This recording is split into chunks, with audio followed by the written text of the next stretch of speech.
It's been said that the two most important days of a person's life are the day they're born and the day they figure out why. Hi, I'm Jimmy Lakey, the host of the Critical Mission podcast.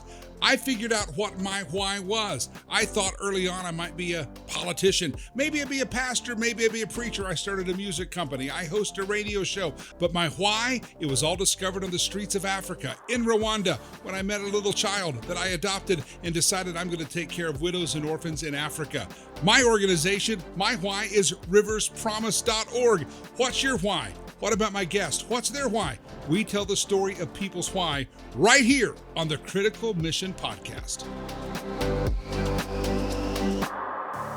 All right, my guest today, good friend of my charity organization, but I met him through my radio show. It's Mr. Jay Ratliff. You can go to his website, jratliff.com or daytradefund.com. Jay, hello, sir. Welcome from Colorado to Ohio. I greet you. I'm in Savannah this afternoon, but it's a pleasure anyways. We have a home in Ohio and one in Savannah on the water here, and it's beautiful. We live on a peninsula that goes right out to the Atlantic. We've got water on both sides. It's where my wife is from. So this is a place I come to kind of relax, recharge my batteries every few weeks. Back to Ohio. We just bounce back and forth every couple of weeks. I like it. Well, I want to tell the story. I was blown away when I first heard the story. You and I have been doing radio together on my radio show on iHeartRadio for years. And then when I hear your story, it's amazing. You know, people say, wow, that's a great life. A home in Savannah on a peninsula surrounded by ocean on a couple of sides, back and forth. Life wasn't always that wonderful for you. You went through a patch of a rough spot, and it's probably, some people may relate to it and other people go, wow, 10 years? That's a little longer than my rough spot has been. So I want to pick up the story. Your background is in aviation. You were in the airline industry for years. And to put it lightly, maybe the crap hit the fan a little bit. Kind of tell your story, because now we know where you're at now. But where did it all start? Well, my dad was in construction. He would build $1 million homes in the Cincinnati area. A lot of professional athletes, he would build their home. He built the ATP tennis stadium where the tennis pros come and play in Mason, Ohio. And one day he and I were working. I'm a teenager, earning a couple of bucks, and a footer around a foundation had collapsed. So we got in waist deep with shovels to get all of it out, soup. I kept asking my dad, isn't there a machine that can do this? He goes, nope, we just got to get in here and get it done. My dad being one of the hardest workers I've ever seen in my life. Jimmy, that was the day I decided I don't want anything to do with construction. I'm not going to be following in his steps, even though he was so creative at what he did. It was amazing. Some of the places that he would build and how he would come about, with people wanting all this different kinds of things, and he'd find a way to make it happen. But as it turned out, my love was for aviation. I grew up in Dayton, Ohio. I was born in Frankfurt, Germany on an Army base, but we moved back to Ohio, and I was just a few miles away from the Dayton International Airport. Every summer they'd have the air show. I mean, I fell in love with aviation. So as it turned out, I went through my high school career, loving playing baseball. Thought I would get an offer to play in the collegiate level, did not. So at 18, went to work for an airline down in Monroe, Louisiana. And I'll tell you, I couldn't have found Louisiana on a map as an 18-year-old if you paid me. I just knew it was somewhere down south. But I went to an aviation school in Florida, graduated, and then reported to Monroe, Louisiana, and began my airline career from there. So begin the airline career, and obviously you liked it. You stayed in it for many years. Yeah. And there was another why moment that involved my dad. I was a little bit younger at the age of 12 or 13. And we were playing a baseball game, and my dad was a big baseball player. And he said, Jay, know what you're going to do with the ball before you get it. He said that phrase so many times, I actually thought he invented it. And so like any good teenage son, I ignored him. That was stupid advice. But we were in a championship game one time, and I was always used to playing on really, really good teams. And we were in the bottom of the last inning, no score. First guy gets a triple. And I'm pacing around first base thinking, what am I going to do? And I look up at my dad, and he's going like this. And I'm like, what? Now? Stop what I'm doing now to figure out all the different ways you can score from, third base. And there's no outs. So there's 10 different ways you can score from third. And I'm going through all these things. What would I do? And I'll never forget thinking how stupid it was to do that. And I always admit that it took my dad one pitch to become a genius, because it was a slow roller up the first base line. I didn't have to think. I knew what to do. I sprinted, grabbed, tagged the guy out, and looked the guy back to third. And we ended up holding them scoreless. We scored 13 runs the next inning. We won 13-3. And that taught me moving forward, when I got into management, I can apply that same approach to everything. So when I started in the airline industry at 18, they said, if you do a really good job, in 10 years, you can have your own station. Well, that was a challenge. I took it, and I had my own station in 4. And a lot of it had to do with that same sort of what if mentality, the idea of preparing before you know, security, passenger, customer service. Everything was a what am I going to do if this, or this happens? I always had 2 or 3 different things. And whenever I was working a gate or ticket counter, I would plan on the flight being canceled. I would categorize all the passengers. These 10 have to be dealt with first because of their international connections. These 6, these 10 can wait. And I would categorize everything so that when a flight cancellation happened and it hit the fan, I was simply dictating what needed to be done. And people looked at me after the fact saying, my gosh, Jay, you are the fastest thinking man on your feet that I've ever seen in my life. And I'm thinking, okay, if you want to think that, but it was just a bunch of pre-planning on my part. But that's what escalated me through management very rapidly at Northwest Airlines, to the point I was managing stations. Life was good. I was the travel coordinator for the Detroit Lions, taking them on all their road trips. My Sundays were spent on the NFL sidelines. I was having the time of my life in my 30s. And then we gave Northwest Airline mechanics 35% pay raises. I was at the time stationed in Dayton, Ohio, and we decided 5% from every department was going to be cut at Northwest. So they came to me saying, where do you want to go? And I said, nowhere. My daughters live with my ex-wife here outside of Dayton, and this is where I want to be. And they said, you don't understand. If you don't take something, your position's eliminated. And I said, well, then it's eliminated. And they did. They kicked me to the curb. I'm 30 some years of age. I've been told how good I am at so many things. And here I am without a job. Wow. My part-time kind of love at the time was the stock market. I've been studying it for years. And I thought, okay, now I'm going to take that step. This is my sign. I need to, take that next step. So I sold everything I had. I'd recently gone through a divorce, and one thing on top of another. In fact, I was coming back from a mission trip in Durango, Mexico. Called back to the house. My wife says, hey, good to talk to you. When you get home 30 days, I need you to move out. So, I mean, it was just a whole bunch of things that really hit at once. And the next thing I know, I move into a motel room. I think, okay, 6 months, I'll have this day trading thing down and I'll be good. Well, 6 months led to a year, that led to 2 years, led to several years. And unfortunately, what took place was I had to find a way to make money. So not having a job, I know I wanted to watch the market from 9:30 until 4. So I delivered Wall Street Journals and Dayton Daily papers, New York Times in the morning from 4 a.m. until 7:30. I'd get back to that motel room and sleep from 7:30 until 9:30. I'd watch the market from 9:30 till 4. Then I would go to a place that built GM car seats at 5:30, and I'd work there from 5:30 until 2 in the morning. Just enough time for me to get back to the place where the papers showed up so that I could start it all over again. And I did that for 10 years. And wow. I can tell you that had you told me the day I walked into that motel room, the Travel Lodge room 121 at the Dayton International Airport, I would have said 10 years. The Jay I know is not that tough. I would have turned around and left. I mean, there wouldn't have been a second notice about it, because I mean, that kind of a price, for something that may or may not work out, it was tough. And of course, being single in my 30s, approaching my 40th birthday, anytime you were going to date somebody, what do they ask? What do you do for a living? Okay.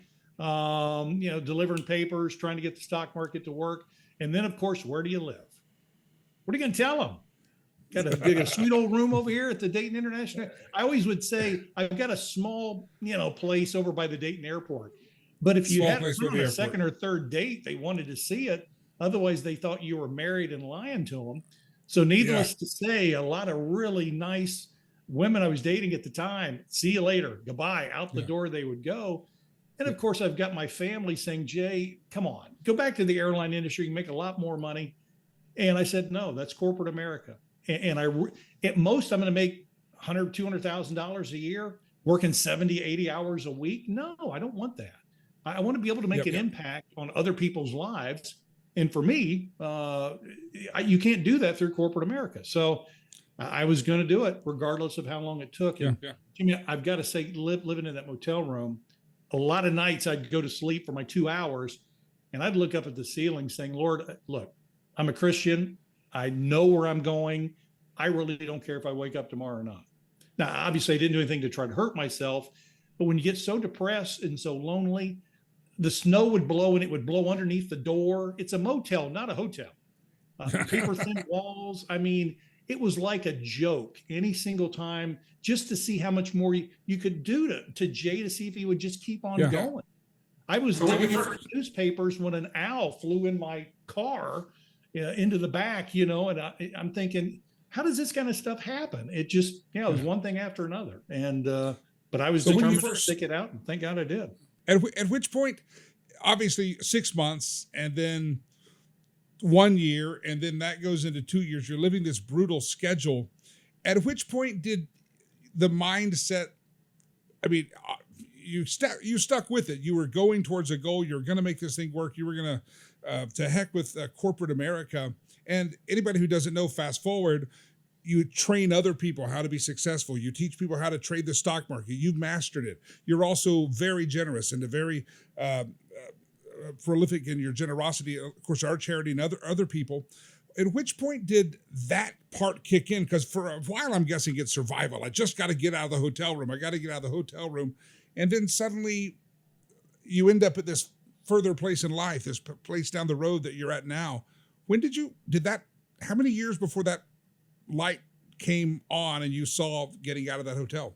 After a year or two, and remember, we're talking about the late 90s. You've got dial-up computers, the modems, that takes forever to connect and they always go offline. And you got a computer that takes 68 seconds to refresh the same page you're on. I mean, it was one thing after another. But I kept seeing that my batting average for stocks, I was right 20% of the time. Then the next year I was right 25% of the time. Next year I was right 38% of the time. And as long as I could continue to see that going, that to me was really keeping me motivated. Okay, one more step. I'll take one more step. But the depression side of it, I remember when Johnny Cash died. They had a lot of memorials on Johnny Cash, and they were talking about all the work he did in prisons. And I did a lot of work with different organizations on lecturing about how to prepare for interviews and how to advance when you're hired and a bunch of professional development skill types of things. And I was thinking, gosh, if there are people that really need this, it would be the people in prison that are coming out trying to reenter into society. So I teamed up with the Ohio Department of Corrections and I started touring, living in that motel room and what extra time I had, speaking at a lot of these different prisons around the state of Ohio, helping the inmates that were in their pre-release program on preparing them. And I worked with Marion Prison. Christine Money was the warden there, just an unbelievable maverick. And we created 10 hours of CDs for inmates that were preparing to exit, as far as things that they could do to help them prepare for interviews, how to stand out once they were hired, and a whole bunch of other things. Yeah. And I found out the best way for me to get over a lot of the depression that I had was helping other people. And it was watching that Johnny Cash thing that really got me going. So I became heavily involved in helping to create the Exodus program for the state of Ohio, which involved preparing inmates for their release to try to help them not come back to prison. I really loved working with the men in the state of Ohio. Promise Keepers started teaming up with the prisons, and the very first prison they came to was the Marion prison that I was working a lot at there.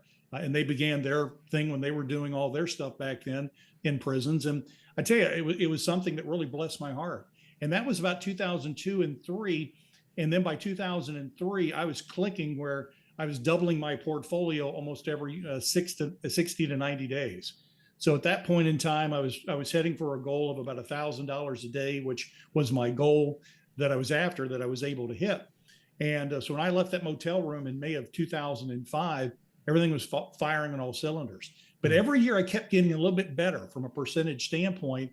And my prayer was, Lord, if you can bless me in all that I'm going through, where I can eventually one day be a blessing to other people, that's what I would love to happen. Now, if you'd told that Jay that, you're going to have millions of dollars in real estate, you're going to be able to travel the world, you're going to meet an unbelievable girl from Savannah in a couple of years, your whole life's going to be turned around.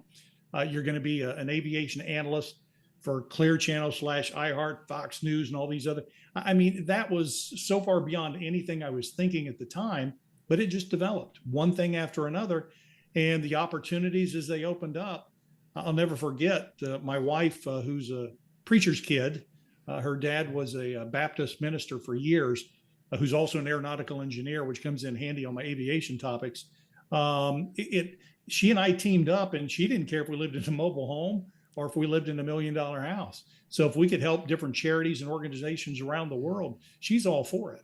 Haiti had a major earthquake a number of years ago. She's on a plane going down there for a week to work with the kids. I mean, that's the kind of heart this girl has. And once I met Sherry and, a year later proposed, and 6 months later we were married, my life changed. So it's just been nothing but a series of blessings far beyond anything that I've ever deserved.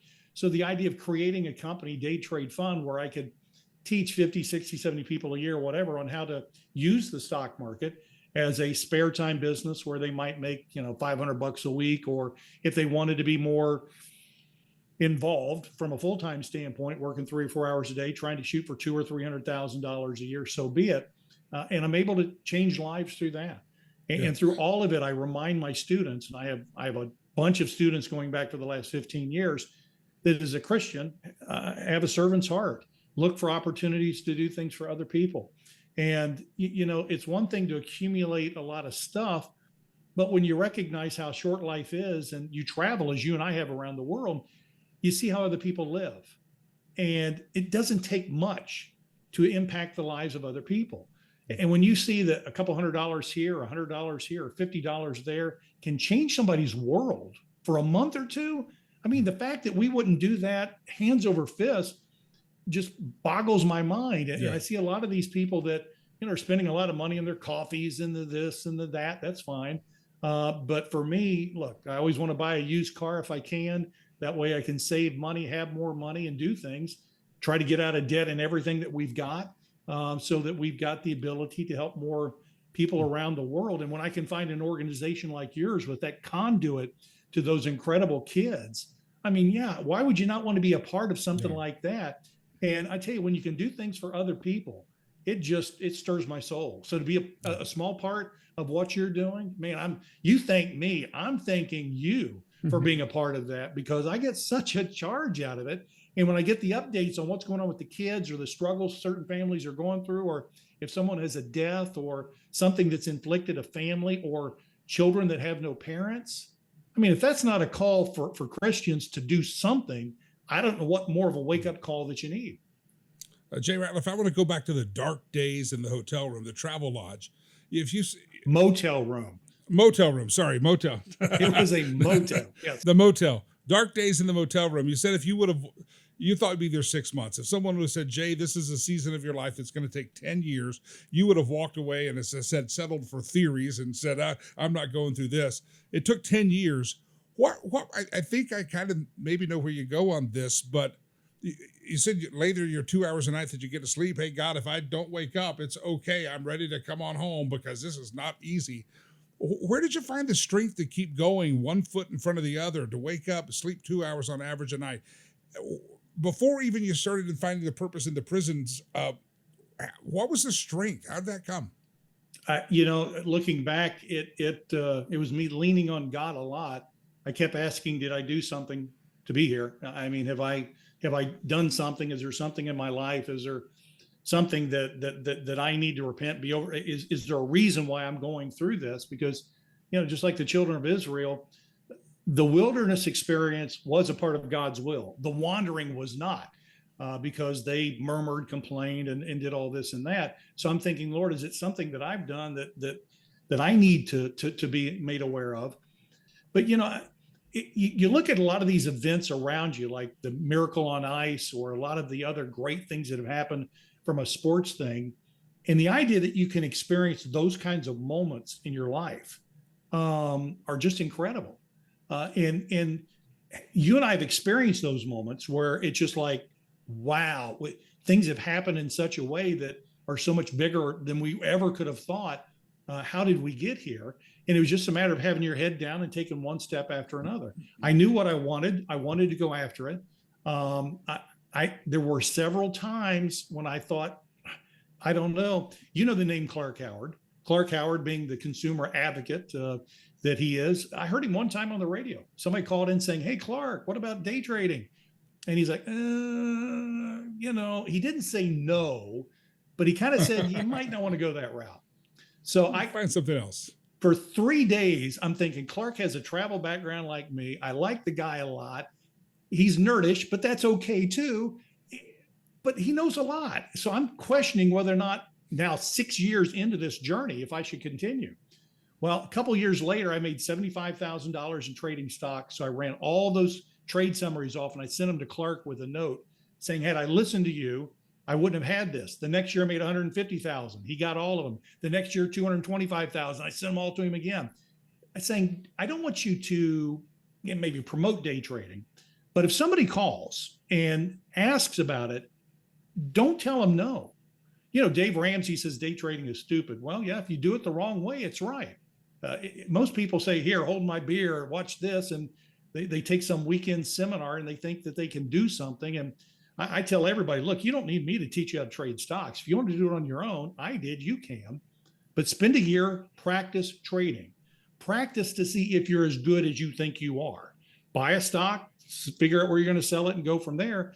And not until your batting average is at 75% should you trade the first dollar. Sadly, most people don't do that. They're too impatient. They jump in and do too much. But, for me, looking back, I'm as proud of me coming through that as I could be, because that Jay wasn't capable of doing what happened. And, after you've accomplished something that is just unbelievable, the next big challenge is a little bit easier. But it's amazing how anytime there's a future challenge that pops up, it's like, okay, if this is the next hurdle, so be it. And that's what's great about life. But, Jimmy, so many people fail to remember just how short life is. Somebody passes away and what's the first thing they say? That can't be. I talked to them yesterday. Well, it's like we're presuming on God's goodness that we are entitled to the next day. We are not. I mean, we're taught that, nobody's promised the next day, and we need to live like that. And sadly, we get more excited about next week's vacation than we do about where we're going to spend eternity. And our focus is always on the stuff right in front of us. And sadly, for me, seeing people that have that mindset, and look, I'm not perfect. I have a lot of times that my attention is elsewhere as opposed to where it needs to be.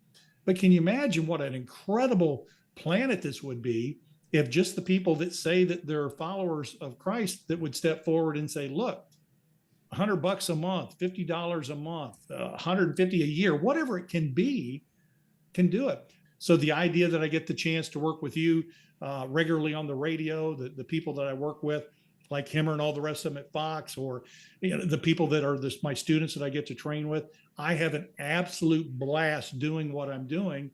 And I still have the motel room key. So you still have the room key?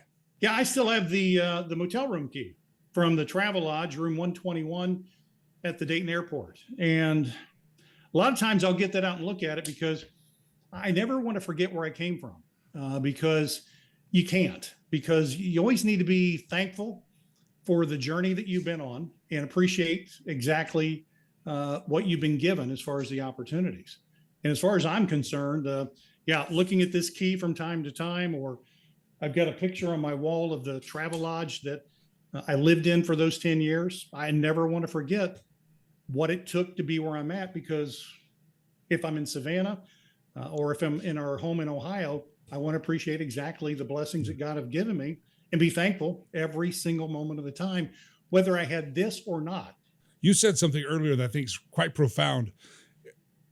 Even the biblical story, the story in the Bible, the wilderness was part of God's plan. The wandering wasn't. So the phrase is, if you're going through hell, keep on going. Just get through it. We're all going to go through a wilderness. Some people probably listen to the podcast and hear all these great stories of success and purpose and people that are doing things to kind of make a difference. They're like, listen, I'm in the middle of a stinking wilderness right now, and I don't know how I'm going to get through it. And my world has gotten all blown up. And what do I do? Well, what you did, you just said, you know what? I have time a little bit. I have some talent. I don't have any treasure. I'm living in a freaking motel. And then you said, I've got to have, you went out and found a purpose rather than sitting there in funk and depression with the snow blowing under the Travel Lodge. You said, I've got a talent. Can I help prisoners? You went out and started a prison ministry. Sometimes that's the first step in finding a why, is just find a purpose, something you're passionate about. And it may not be that you're going to start a charity and work overseas and build schools in Africa, but you got some talent, put it to use. That's a why. You have an ability, a talent. Oh, yeah. Yeah. In fact, a movie that I really enjoy watching is The American Underdog, the story about Kurt Warner. And in that movie, there's an exchange between Kurt Warner and Dick Vermeil, the coach, where Vermeil talks about the years he was out of coaching and how people looked at that as a negative. And he said, no, those years out of coaching made me who I am today. That makes me better to do my job now than I ever could have been without that time that I had away from the game.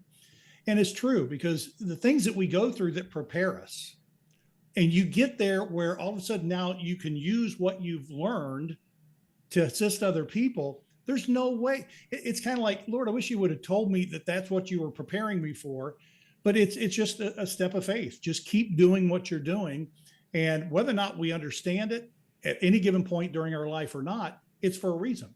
And I can tell you that every step of the way that I've been, it's been like one thing's prepared me for the next step, that's prepared me for the next step.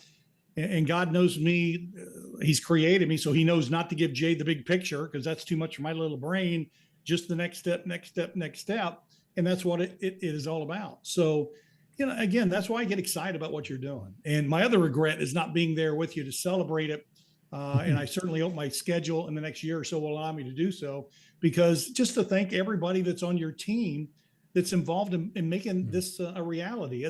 And then of course, to go to Africa one time to see it in person, I would love to do, but then I'm thinking, no, I'd rather just give you that money that I would spend going over there, because you gotta go. It's an amazing, life-changing trip. You gotta go. I mean, and just the creatures over there, the animals, for most people, it's a bucket list. I think I've been there over 30 times. I think that's a lot. I've gone through too many passports and stamps, so I need to go through and count them and figure it out. But you gotta go. Some people say, I'll just give you the money. I say, no, hop a plane. Let's go to Africa. But let's go back to this, the critical mission, the two most important days of a person's life, the day they're born, the day they figured out why. It took you going through that 10 years of crap, if you will, to kind of figure out, I'm here. I'm going to be a blessed man. I'm going to make a difference. I'm going to help charities and organizations. I'm going to be generous. I'm going to help prisoners get their life squared away and have a future. I mean, you would not have figured that why out had you not gone through the bad time. Oh, no. And nor would I be able to appreciate it like I do now. It's a lot like if you give somebody something like an expensive car, they won't take good care of it. But if they earn it over a period of time, they're going to take a lot more care of it. And it's the same thing with me. It was a situation where I didn't have anything. I was driving a Buick that had 283,000 miles on it, delivering these newspapers. My daughters were teenagers. Just, Dad, please get rid of that car. That's an old person's car. And I drove it till it stopped. And then I gave the title to the tow truck guy saying, hey, can I pay for the tow and just give you the car? Because it wasn't worth anything. And he said, yeah, but it was something where every single time I turned around, I knew better than to say, why me? Because even if I was alive, healthy, living in a motel room, I had it better than hundreds of millions of people around the world. So I wasn't going to complain, but I certainly had my moments when it was just like, how much more? And, the dial-up computer would die and I'd have to go down the road to the library to get on a computer, but for the stock I just bought. And then grandma's on the computer and I had to wait for her 30 minutes to be up so that I could jump on, sign onto the computer and try to see what was going on with the stock I purchased.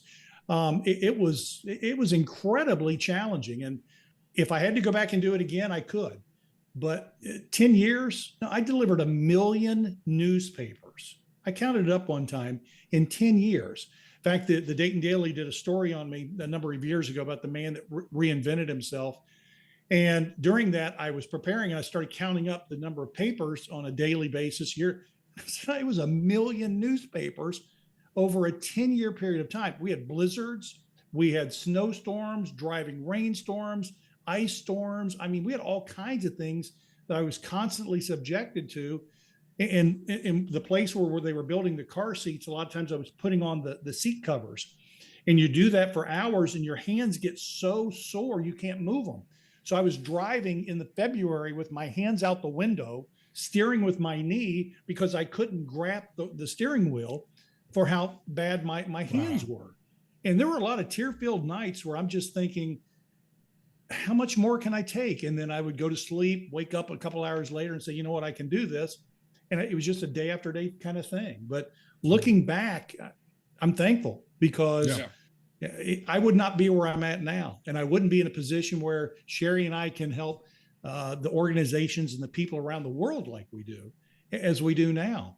And that's one of the reasons that I started Day Trade Fund, was because it would allow people to learn with me as their mentor or coach. And I go from coach to mentor to coach pretty quick, teaching them on different things so that they can improve their lives, hoping that they too look for opportunities to help other people. And I make that clear. To me, it's the idea of, look, if you're going to be given this incredible gift of a business knowledge, and yes, you pay a lot for it, but once you learn how to use it and you become terrific at what you do, man, that's the opportunity to impact the lives of other people. And, you know, now as things have turned out, it's been one blessing after another. I don't deserve any of it. You know, thank God, God's a God of grace and not justice, because we don't deserve anything that we've been given. And just thank God for the opportunities that I have. And look, every day it's a matter of what more can I do? And a lot of days I fall short. I don't do anything near what I should be doing. And I've got a plaque on the wall that says, be a man that can change the world, be a man you be proud of. And I look at that all the time thinking, you know, you're here for a reason. Use today the best way that you can, because again, the idea of being promised the next day, tomorrow, is just something that, you know, we just can't be promised. I think you just named the episode of the podcast, The Man Who Reinvented Himself. I've got to look up that story in the Dayton Daily that did a story. I'll throw you the link. And, you know, we just lost Phil Donahue. Yeah. Started in Dayton. And Marlo Thomas wrote a book in 2005 where she was collecting stories about, give me the moment in your life where you had the right words at the right time. And she was doing an interview with Jim Scott on WLW. So I sent Marlo my story, the baseball story with my dad. And she loved it. And she put it in her book. And the next year when the book came out, Reader's Digest went through all 100 stories. They picked out one to put in Reader's Digest, and they picked my story as the story of the book that they previewed in Reader's Digest. So, you know, Marlo and I go way back, and I just, it's, you know, I didn't, of course I wrote that in the motel room. I emailed that to them from the motel room. I had just moved out of the motel room in 2005 when they told me there was a chance it might be in her book. So a lot of the stuff I've done on radio started in that motel room, in that Travel Lodge. Well, Jay, it's a pleasure. It's just we oftentimes find people at the end of the journey where they found a why and they found their purpose. And you have such a powerful story of how you got there and all the pains, the birthing pains that had to, at least it wasn't 40 years like the children of Israel wandering around. You only had 10. Yeah. But it was 40 years old when I celebrated my 40th birthday, and a lot of Christmas and Thanksgivings were spent there. And it's, it can be tough. And, but you know, thank God that things happened the way they did. You and I connected, so I can be a small part of what you're doing. And again, apologies, I haven't sponsored every single hole. That's still a goal of mine. The golf, you're a prolific blessing to so many. And once we get 18, we're going after the food cart and other things so that we can make people sick of seeing that sponsor's name. Day Trade Fun. If folks want to contact you there, you mentor, you coach people how to do this, but it's not just about making money. It's trying to inspire them to be a blessing. You're given an opportunity to make a difference with what you do. And a lot of times we minimize what we think our difference can be. And sometimes it's just a matter of being kind to one child that's going to end up changing the world. And that one child looks back at you as saying, hey, you were there giving me the encouragement when nobody else would. A lot of times we don't need big revolutionary heaven, light coming from heaven type moments. It's a matter of, God telling us, give this person a kind word, or this person a kind word, or just go sit, just do whatever we're told to do. And if Jay shuts up enough, I can hear God's voice a lot more than when I'm talking all the time. And that's something that I keep working on, because all my really good friends they do more listening than talking. I want to be that guy, but so far I'm not, but I'm working on it. Yeah.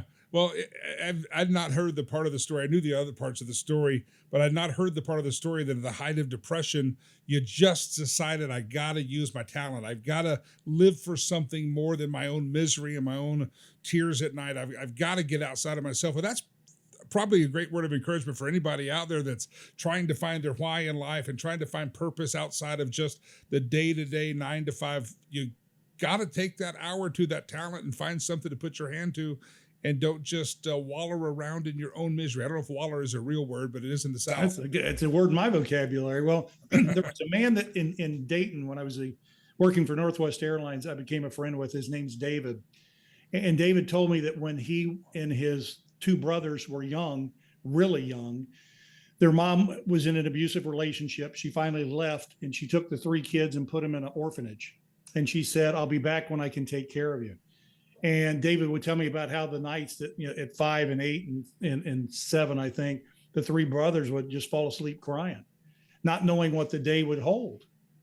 Mom shows back up and says, I got married, let's go. They left the orphanage and they drove to a place in Memphis called Graceland, because David's mom had married Elvis Presley's dad. So the boys went from that orphanage to Graceland, and obviously their life turned around in a big, big way. You never know what a day is going to hold. And David Stanley and Bruce Stanley and their brother Ricky, who's passed away, I've gotten to know over the years. And I look at their stories as ones about how life can change at any given moment. You don't know what a single day holds, which is why we need to be as excited as we can, because any day could be one of the greatest days of our life. And we certainly want to keep our eyes open for it and make sure that whenever those opportunities are presented, we can take advantage of them. Jay Ratliff, it's always a pleasure, my friend. Day Trade Fun is your website. Anybody who comes to our golf event for Rivers Promise, which is my charity organization, you always see his signs around the golf course because he's such a prolifically generous man.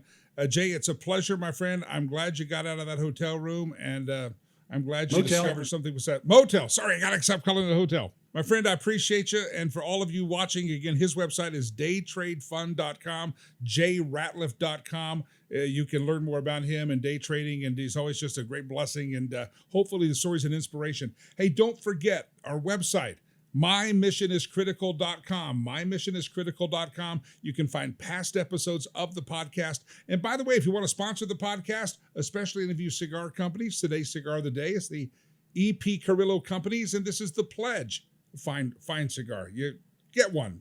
And if you'd like to sponsor Mr. Carrillo, feel free. As always, mymissioniscritical.com is the website for the podcast. And tell your friends about it, share it, like it, download it. And thanks for listening to the Critical Mission Podcast. See you next time.